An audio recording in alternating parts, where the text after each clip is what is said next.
Kasi 6 months to 1 year, yun talagang kailangan mo. Or more pa nga para mabago talaga yung sarili mo. Kasi pwede mong mabago yung panlabas na itsura mo, pero hindi mo pa rin na-develop yung habits para ma-maintain yung ganitong lifestyle. So, kailangan mahanap mo yung sarili mong balance para hindi ka nahihirapan. Kasi mahirap na nga siya, diba? Mahirap na nga siya, hindi mo na dapat pahirapin pa.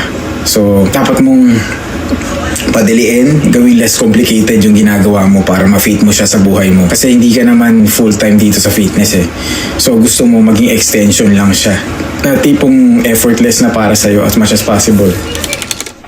Tapos guys, yung 1 year ng coaching ko pala, discounted siya ngayon. Actually, hindi naman ako nagbibigay ng discount simula dati. Pero ngayon, bibigyan ako ng discount for the month of January lang to. Hindi na to mauulit pa. Siguro next year ulit. Birthday month ko, yung 1 year ko, malaking discount niya. So, kung interested kayo malaman kung magkano, DM nyo lang ako. Pero, syempre, para sa mga pili lang to. So, kakausapin ko muna kayo once na gusto nyong curious kayo. Then, pag tingin ko, perfect combination tayo. Align yung goals natin. Then, proceed with the coaching. So, message lang kayo guys.